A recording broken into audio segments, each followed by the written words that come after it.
empezar con la actividad de edificación. Como ya ha adelantado Fernando, la actividad de edificación no es más que el último paso de la actividad de ejecución. La actividad de ejecución tiene como finalidad, como él nos ha contado, materializar la ordenación que han establecido los instrumentos. Cuando tramitamos un plan no lo tramitamos para guardarlo en un cajón, sino evidentemente para que eso se materialice y se lleve a efecto. El plan no es solamente dibujar los viales, sino que es también decir qué pasa dentro de esos viales en esas manzanas que estamos creando. Qué usos tienen esas parcelas, qué intensidad tienen esos usos, como una desigualdad y una altura. Es decir, el planificador ha definido unos viales y unas parcelas a las que prevé que van a pasar y ocurrir unas cosas. Por tanto, la ordenación no se ha terminado de materializar hasta que no han ocurrido esas cosas, hasta que no se han construido esos edificios. La edificación, por tanto, es, digamos, el epílogo de la actividad de ejecución. Una vez que hemos construido esos edificios, ¿ha terminado la ejecución? Pues no, porque si esos edificios se dejan, no se conservan ni se mantienen, los edificios devendrán en ruina, con lo cual, nuevamente, la ordenación que previó el planificador pues, ha dejado de estar completa. Por tanto, lo que venimos aquí a decir a modo de introducción es que la actividad de edificación, o perdón, la actividad de ejecución comporta necesariamente no solamente las actividades jurídicas y de urbanización, sino también la edificación y la conservación de esas edificaciones, para lo que se previó en la mente del planificador realmente se materialice y tenga vigencia en el tiempo. En consonancia con esta introducción, el título sexto se distribuye en 3 capítulos. Uno primero que nos dice qué son estas obras de ejecución. Uno segundo que nos va a regular qué medios tiene la Administración para controlar estas obras de edificación. Y uno tercero relativo a, como hemos dicho, a la conservación y rehabilitación de estas edificaciones como parte integrante de la ejecución urbanística. Empezando por el primero de estas cuestiones, la ley entiende que edificación o actuación edificatoria es, por supuesto, la construcción de una nueva edificación, de una nueva planta. Eso lo tenemos todos claro. También la sustitución de una edificación preexistente por una nueva edificación. También, como hemos hablado hace un momento, las obras necesarias para que una edificación que ya existía, pero que deja de ser utilizable porque no reúne las condiciones para ello, podamos acometer sobre ella las obras necesarias para que vuelva a ser apta para el uso, ¿no? Lo que conocemos como la rehabilitación. También constituye actuación edificatoria las obras para que no lleguemos a ese punto, es decir, obras para que conservemos y mantengamos las edificaciones para que nunca dejen de ser aptas para el uso. O simplemente obras que el particular estime hacer sobre la edificación existente para mejorar su funcionalidad a través de su reforma o incluso a través de su ampliación. Todo eso engloba el concepto de actuación edificatoria que establece la lista.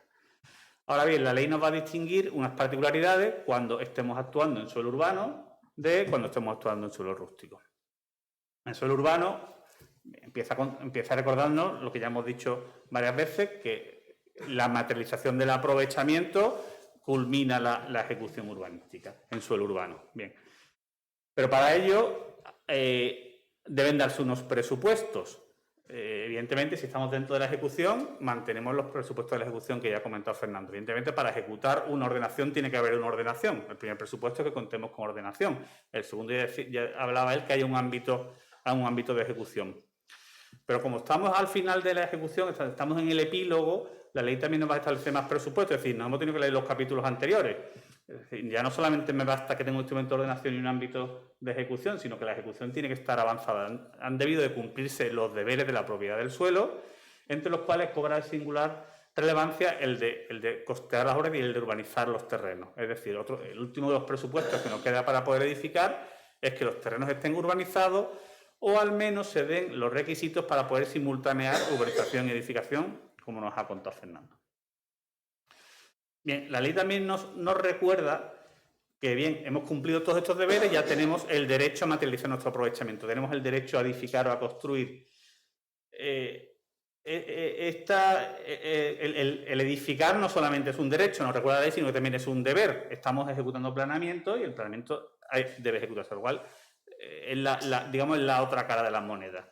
Es un deber el edificar, además, porque de que el propietario edifique o no depende otra serie de cuestiones. Por ejemplo, el derecho a la vivienda. Por ejemplo, depende el que se cumplan los principios generales de la ley, ¿no?, relativos a la sostenibilidad, el uso sostenible del suelo. Si la Administración ha aprobado una actuación de transformación urbanística pensando en la necesidad de determinados suelos y luego cuando tengamos las parcelas no se construyen esas parcelas, evidentemente la demanda no se ha satisfecho, con lo cual la Administración va a tener que ir a otro sitio a buscar cómo satisfacer esa demanda. Con lo cual hemos roto el principio de sostenibilidad que veníamos defendiendo de la ley. Todo esto en relación, digamos, al suelo urbano. Para el suelo rústico, la ley nos va a distinguir el suelo rústico que está dentro de una estación de transformación de nueva urbanización, que va a remitir a lo que hemos visto para el suelo urbano. Evidentemente se van a requerir esos presupuestos y una vez que el suelo esté desarrollado hay un deber de urbanizar. Como decíamos, nos va a distinguir estas actuaciones de las actuaciones que no se enmarquen en una ATU, sino que son los que conocemos como actuaciones ordinarias o extraordinarias. Evidentemente no hay un deber de edificar, o sea, tú no estás obligado a tramitar una actuación extraordinaria en suelo rústico. Ahí lo que nos vamos a quedar solamente, ya y lo veremos más adelante, es con los deberes de conservación y mantenimiento. Ahí sí, en todo el suelo rústico va a existir ese deber de conservación y mantenimiento. Y ya nos recuerda la ley aquí por primera vez algo que va a decir varias veces, que ojo, que esos deberes de conservación y mantenimiento van a estar condicionados o limitados por el régimen jurídico en el que se encuentra la edificación. Evidentemente una edificación ilegal posiblemente no vamos a poder rehabilitarla, con lo cual ahí tendrá otro fin esos deberes de conservación y mantenimiento. Decíamos que edificar es un deber, por tanto, si no se cumple el deber, la Administración debe tener la potestad o la posibilidad de reaccionar ante ese incumplimiento. Cuando el propietario no edifica en los plazos que establece o bien el instrumento de ordenación o bien las ordenanzas municipales, la Administración tramita un procedimiento de declaración del incumplimiento de ese deber que culmina con la inclusión de la parcela en el registro municipal de solares y edificaciones ruinosas. A partir de ahí, el propietario tiene el plazo de 1 año para iniciar las obras, transcurrido el cual la parcela queda automáticamente en situación de ejecución por sustitución. ¿Qué implica ello? Pues que la Administración puede proceder a su expropiación, si entiende que es acorde a los fines municipales, puede proceder a su ejecución subsidiaria o puede proceder a la convocatoria de un concurso, ya sea a iniciativa de la Administración o de un tercero interesado, para la venta forzosa, es decir, para que haya un tercero que se quede con la parcela y cumpla ese deber de edificación en sustitución del propietario original. Para estos supuestos nos dice la ley que incluso se podrá proceder a reparcelación forzosa en régimen de propiedad horizontal. Es decir, la Administración puede acordar con el propietario incumplidor y decir, yo voy a ejecutar subsidiariamente por ti el deber de edificar y me voy a quedar con parte del aprovechamiento resultante. Me quedo, por ejemplo, con los bajos del edificio para una oficina municipal.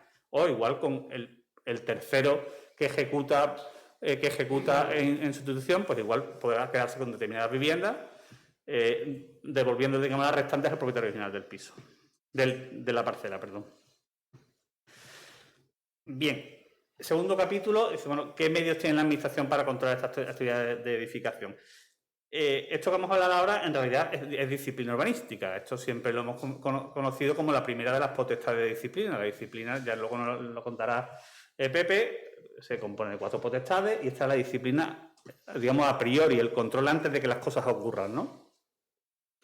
La ley ha decidido traerla, si bien luego lo enmarca como una potestad de disciplina cuando habla en el título 7º, pero la desarrolla primero en el título 6º para, digamos, encajarla en el proceso secuencial de la edificación. Si bien, como vamos a ver, estos medios de intervención no van a actuar solamente sobre la edificación, sino van a actuar sobre muchos más actos de naturaleza urbanística. Para empezar, decir que la lista no revoluciona estos medios de intervención. Digamos, el cambio sustancial se produce ya en el año 2020 cuando se introduce en la LOA el artículo 169 bis que desarrolla la figura de la declaración responsable. La lista no ha hecho más que, digamos, atender a la exposición de motivos de ese decreto ley, entendiendo que los presupuestos que se dieron entonces siguen vigentes y que le parece coherente mantenerlos. Es decir, no someter a licencia aquellas actuaciones que son de escasa entidad aquellas actuaciones que no afectan a parámetros urbanísticos fundamentales en edificaciones legales, o no someter a licencia el uso, la utilización de edificaciones que hemos sometido a una previa licencia de obra, ¿vale? Esos eran un poco los criterios fundamentales que defendía ese decreto ley 2/2020 de por qué sustituir en determinados casos las licencias por la declaración de responsable. Bueno, pues esos mismos criterios son los que se han mantenido aquí. ¿Qué se somete a licencia? La ley no desarrolla un elenco de actuaciones sometidas a licencia como si hacía la LOA, sino que se queda en una definición genérica. Se someterán a licencia las obras, construcciones, edificaciones, instalaciones, infraestructuras, uso del suelo, divisiones, segregaciones, etcétera, etcétera. Y establece a continuación una regulación en negativo. Dice, dentro de este sometimiento general no estarán sometidas las siguientes actuaciones, con lo cual debemos entender que todo lo que no esté dentro de las exclusiones estará sometido a licencia. Con dos particularidades. Primera, bueno, que va a haber un desarrollo reglamentario, ya sabemos el borrador sí va a hacer ese desarrollo de actos expresos sometidos a licencia, y que en cualquier caso siempre deberán someterse a licencia los supuestos recogidos en el artículo 11.4 del texto refundido de la Ley del Suelo, que con carácter básico establecía una serie de actos que siempre iban a requerir una resolución expresa. Toda la declaración responsable no tiene resolución expresa, evidentemente la Ley del Suelo lo que nos estaba remitiendo era que esos actos requerían licencia urbanística. Por tanto, los supuestos recogidos en el artículo 11.4, con la interpretación y redacción de la sentencia del Tribunal Constitucional, siempre van a requerir licencia y no puedan tramitarse por declaración responsable. Bien, nos dice la ley que no se someterá a licencia, evidentemente lo que expresamente vamos a permitir que se tramite por declaración responsable de comunicación previa. No se somete a licencia las órdenes de ejecución, es lógico, es un mandato directo ya de la Administración de que cumplas un deber, que debe entenderse que es un deber conforme a la ordenación urbanística. No se someten a licencia los actos necesarios para la ejecución de resoluciones administrativas o jurisdiccionales. Lógicamente son resoluciones de procedimiento de control de la legalidad. No tiene sentido someter esa resolución a un nuevo control de la legalidad de procedimiento de licencia. Ojo que estas actuaciones, cuando son llevadas a cabo por los particulares obligados a ello, nosotros siempre recordamos que usted está eximido de la licencia, pero no está eximido del resto de requisitos que se establecen en la legislación aplicable. Es decir, usted sigue requiriendo un proyecto técnico, usted sigue requiriendo una dirección facultativa, usted sigue requiriendo, si tiene que cortar la calle, pedir autorización en el ayuntamiento, si tiene que colocar una cuba, pues tendrá que pedirlo y los residuos tendrán que seguir yendo a un vertedero. Lo único que usted no va a requerir es un control de la legalidad de las obras que se van a hacer, porque ya está controlado en la propia resolución. Se eximen de licencia también las divisiones, segregaciones y parcelaciones que sean resultado de un proyecto de reparcelación. Ya ha habido un control, digamos, de la legalidad en ese proyecto de reparcelación, o la constitución y modificación de complejos inmobiliarios cuando sí se establezca la legislación estatal. Las obras de urbanización que formen parte o que desarrollen proyectos de urbanización no se someten a licencia. Es lógico, ya hay un procedimiento de tramitación de un proyecto de urbanización que es en sí más garantista que el procedimiento de licencia, pues no tiene sentido un nuevo sometimiento. Ni tampoco las obras de urbanización, estas que son accesorias a los proyectos edificatorios. Bueno, pues el propio proyecto edificatorio, en la propia licencia edificatoria ya se controlará aquella obra accesoria urbanizadora. ¿Qué nos queda, por tanto, sometido a licencia? Pues únicamente, digamos, las obras intermedias esas que comentaba Fernando, ¿no? Los proyectos de obras ordinarias.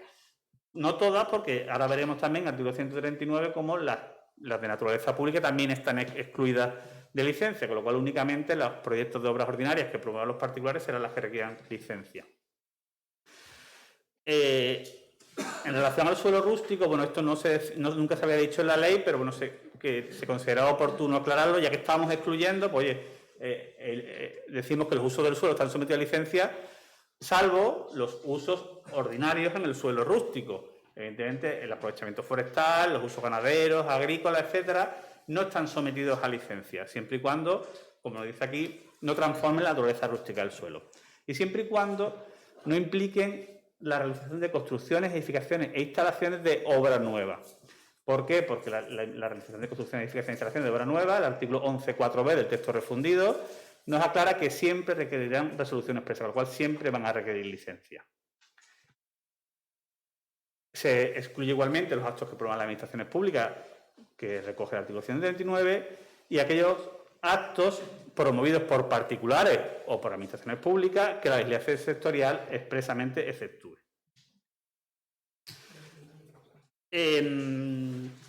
La ley separa a continuación en un fenómeno que, desde el punto de vista de la disciplina, está siendo bastante problemático en los últimos tiempos, porque están proliferando mucho por su sencillez y agilidad, que es la cuestión de las edificaciones prefabricadas. El artículo 11.4c del texto de profundidad del suelo, en su redacción original, decía que las casas prefabricadas siempre se sometían a licencia. La sentencia constitucional modula este artículo entendiendo que el Estado tiene competencia para hablar de cuando afecten, digamos, a los valores ambientales, es decir, en el suelo rústico, con lo cual la sentencia constitucional concluye que en suelo rural de terminología de la ley estatal estarán sometidas a licencia y no entra a valorarlas las del suelo urbano. Con lo cual, nosotros lo que venimos o lo que la ley viene a decir es que, bien, están sometidas a licencia o declaración responsable, porque siempre vamos a dar un título para poderse implantar. Lo que está claro es que usted no está comprando un coche que tú lo compras y lo guardas, o estás comprando un mueble que lo guardas en tu casa hasta el día que lo quieras poner, sino que usted está comprando una edificación que se va a implantar en el terreno y que requiere una licencia. Es decir, tú no puedes comprar una casa y decir, bueno, ya luego tramitaré si la puedo poner o no, y qué hacer mientras tanto con ella, ¿no? Entonces, usted, para poder comprar una casa prefabricada, tiene previamente que haber obtenido la licencia o haber presentado la declaración responsable. Y lo mismo para su alquiler, para su cesión, etcétera. Es decir, todas las empresas que participen de esta implantación de las viviendas prefabricadas van a tener que requerir al comprador previamente, dice, pero usted la puede poner o no la puede, por si no la puede poner, no se la puedo vender. Que le acredite que cuenta con esa licencia o que presenta esa declaración responsable. Y está obligado a mantenerla durante un plazo de 6 años. Bien, decíamos que se excluyen de licencia los actos sometidos a declaración responsable. Y aquí realmente tampoco hay una novedad, hay gran novedad respecto a lo que ya decía la LOA en el artículo 169 bis. Aquí lo que hemos pretendido un poquito es aclarar algunas cuestiones de interpretación de ese artículo que veíamos que no estaban claras. Bueno, pues las hemos intentado redactar de otro modo, espero que no sea más confuso de lo que estaba antes, adaptarnos, por supuesto, a la nueva terminología de la lista y, si es verdad, hacer algunas mejoras puntuales. Bien, las obras de escasa entidad constructiva y sencillez técnica que no requieren proyectos siguen sometidas a declaración responsable. Eso no significa que todas las obras de escasa entidad requieren una declaración responsable. La ley habilita a que las ordenanzas municipales, cuando estas obras no afecten a parámetros urbanísticos ninguno, ni a la normativa de edificación, la eximan de ningún medio de control. Si estos medios de control tienen una finalidad de control de la ley urbanística y no afecta a ningún parámetro, pues a lo mejor no tiene sentido someterlo a ese control, sin perjuicio que por otras legislaciones sectoriales, por patrimonio, puede decir usted sí, pero usted está afectando a un bien de interés cultural y usted sí requiere mi autorización. Bueno, usted requiere la autorización de patrimonio, pero urbanísticamente es que no hay ninguna afección a nada, con lo cual la ordenanza municipal podrá eximirlo. Bien, el apartado B es el que ya teníamos desarrollado en la LOA, ¿no? Las obras sobre edificaciones preexistentes que eran conformes con la legalidad vigente. Y lo que aclaramos ahora es que queremos decir vigente en la actualidad o vigente a la fecha en la que se construyeron. Es decir, que el régimen legal de fuero de ordenación también es aplicable a esta cuestión, que se encuentren en suelo urbano no sometido a ATU y que no afecten a los parámetros urbanísticos básicos: ocupación, altura, edificabilidad, número de viviendas. Es decir, si usted está en una edificación que ya es plenamente legal y lo que va a hacer tiene poca envergadura, bueno, pues es difícil que usted saque los pies del plato, ¿no? Entonces, bueno, pues lo que decíamos son cuestiones de escasa entidad que no tiene sentido someterlo al trámite de licencia.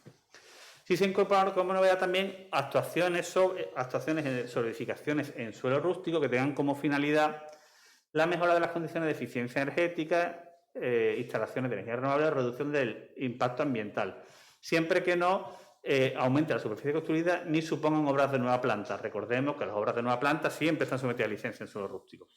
Esto en relación a las declaraciones para realización de obras. Para implantación de usos, pues se mantiene la declaración para ocupación y utilización de las edificaciones que ya han tenido un previo control vía declaración responsable de comunicación o licencia. La ocupación o utilización de edificaciones existentes que no han sido objeto de obra, pensando en los supuestos del artículo 13d del Reglamento de Disciplina, o los cambios de uso en edificaciones preexistentes, siempre y cuando no impliquen incremento del número de viviendas, ¿vale?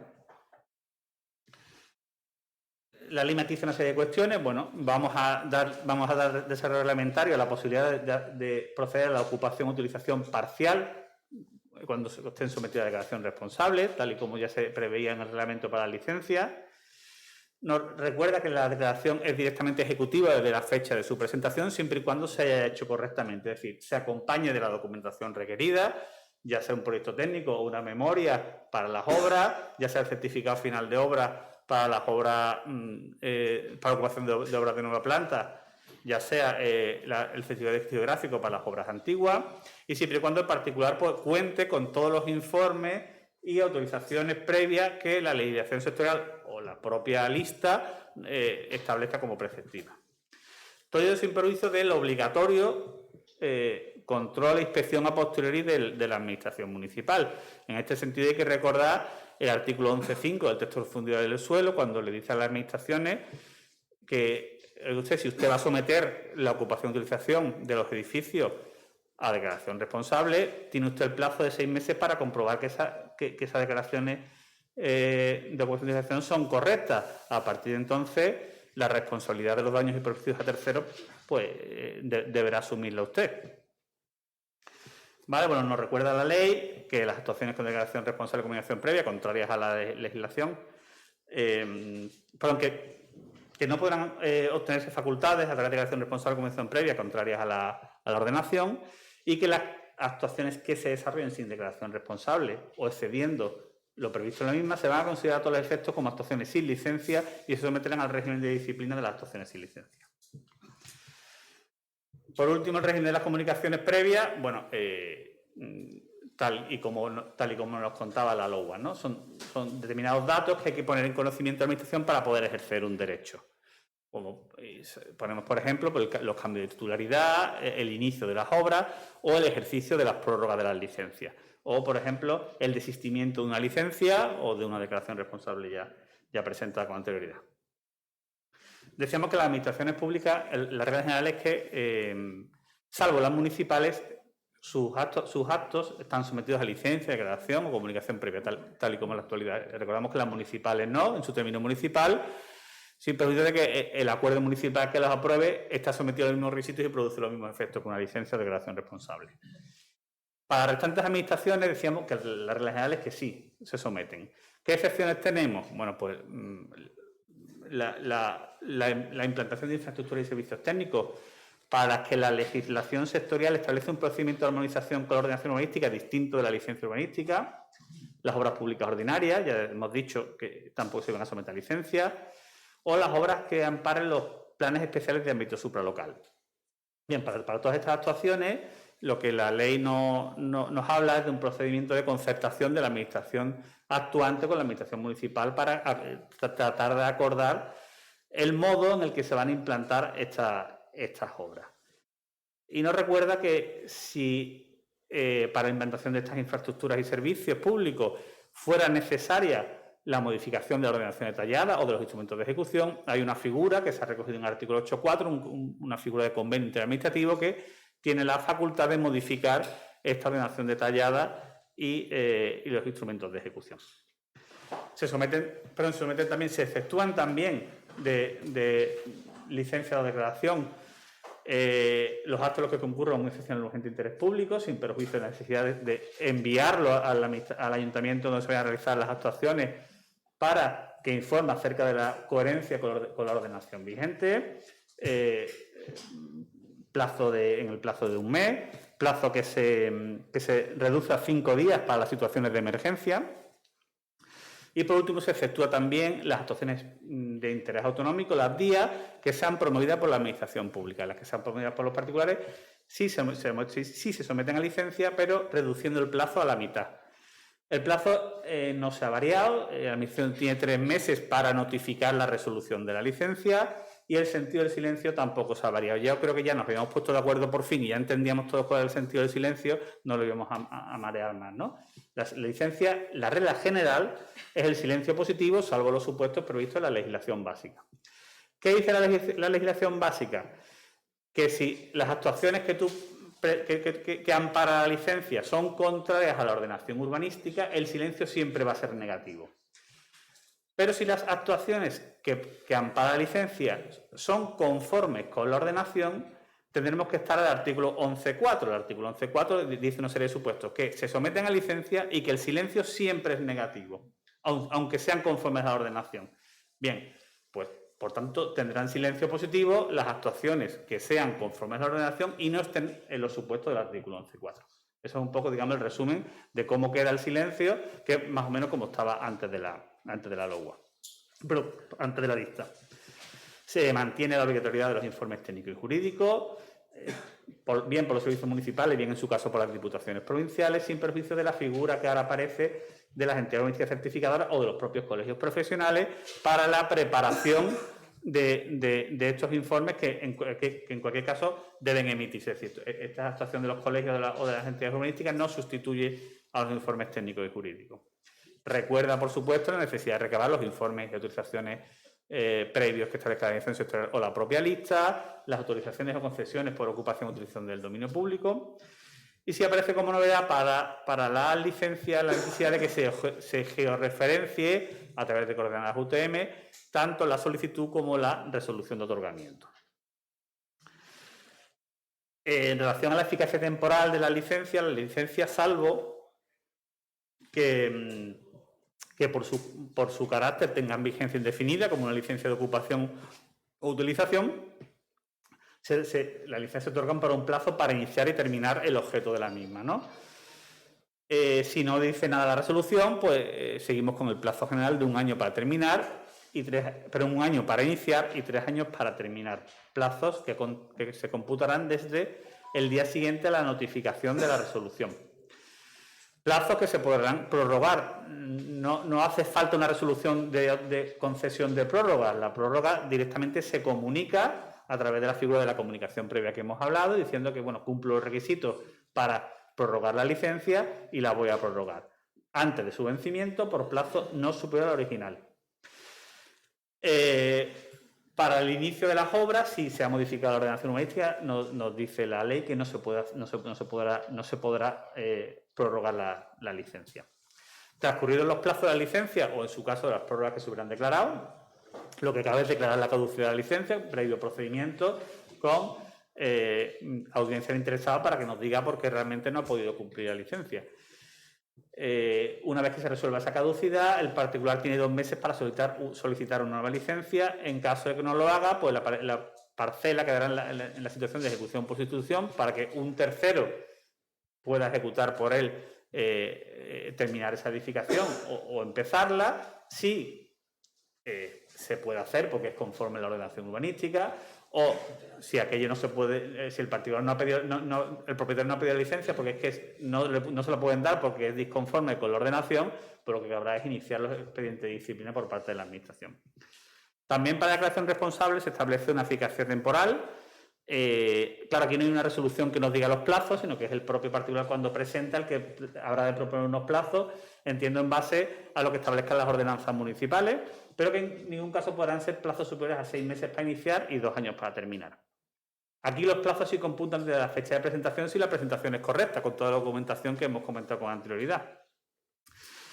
Y igualmente se podrán prorrogar ante su vencimiento por plazos no superiores a la mitad del plazo original. Igualmente deberá declararse la caducidad una vez vencido el plazo de la declaración o en su caso de las pruebas con similares efectos a los de la licencia.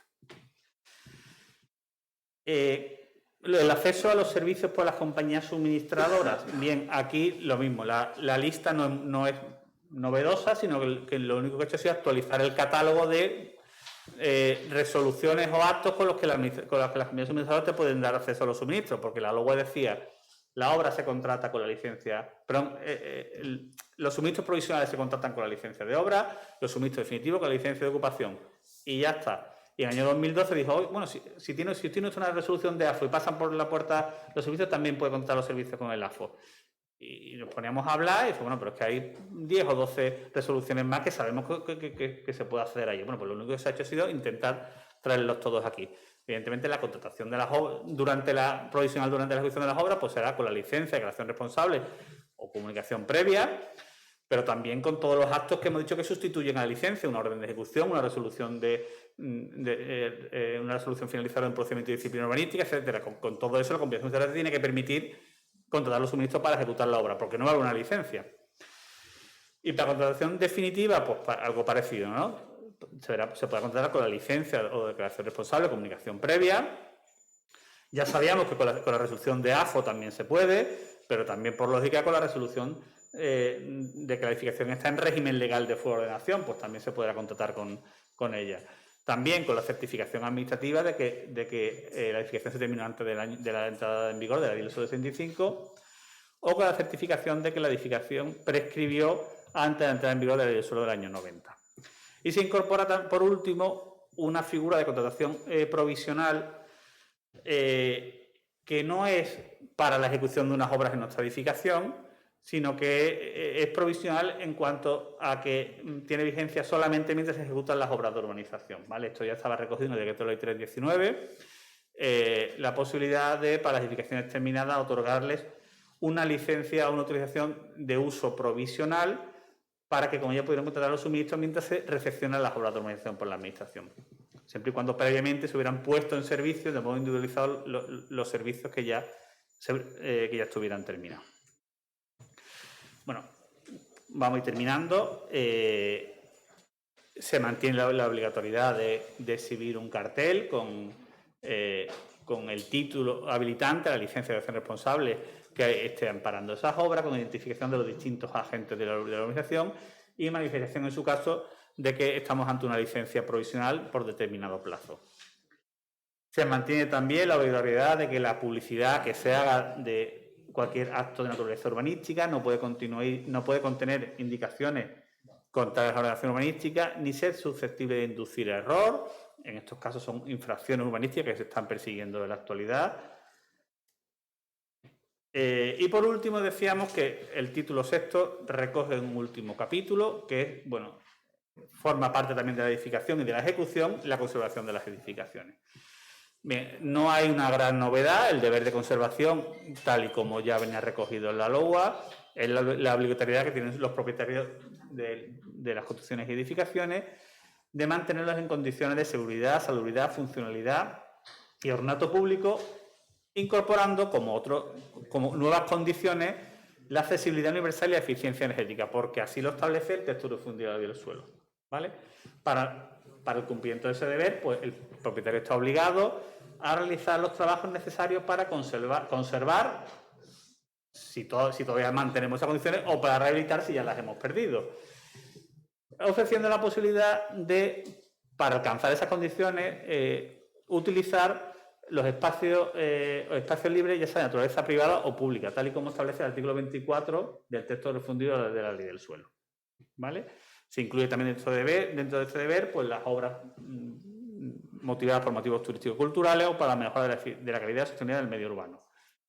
El incumplimiento del deber llevará aparejado las órdenes de ejecución por la Administración, y ante el incumplimiento de esas órdenes, pues la Administración podrá proceder a la ejecución subsidiaria, a las multas coercitivas o a la colocación de la edificación en situación de venta forzosa para su ejecución por sustitución. El deber de conservación, el límite, tal y como estaba establecido en la LOA, es el 50% del valor del coste de reposición. Hasta ahí alcanza este deber de conservación. Por encima del continuo normal del deber de conservación, si la Administración las quiere ordenar por cuestiones de interés público, pues en ese caso deberá costearlas esa propia Administración que las ordene.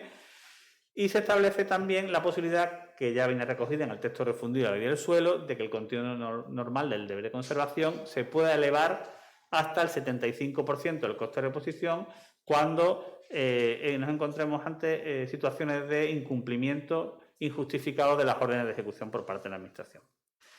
Ya para terminar, bueno, pues se mantiene la figura de la inspección técnica de construcciones y edificaciones, con la particularidad de que a estos informes o a este control que realicemos de las edificaciones vamos a incorporar no solamente vamos a analizar no solamente el estado de conservación, sino también el cumplimiento de la normativa sobre accesibilidad y el grado de eficiencia energética tal y como nos establecía la ley básica.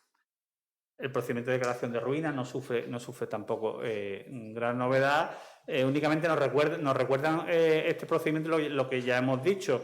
En la tramitación del procedimiento de declaración de ruina, si el régimen jurídico de la edificación impide su rehabilitación, debe ponerse de manifiesto. Si estamos ante una edificación ilegal que no se puede rehabilitar, pues habrá que ponerlo de manifiesto y forzosamente y de modo ineludible la resolución tiene que ser ordenando la demolición. No se puede dar la posibilidad de rehabilitar una edificación que no es rehabilitable.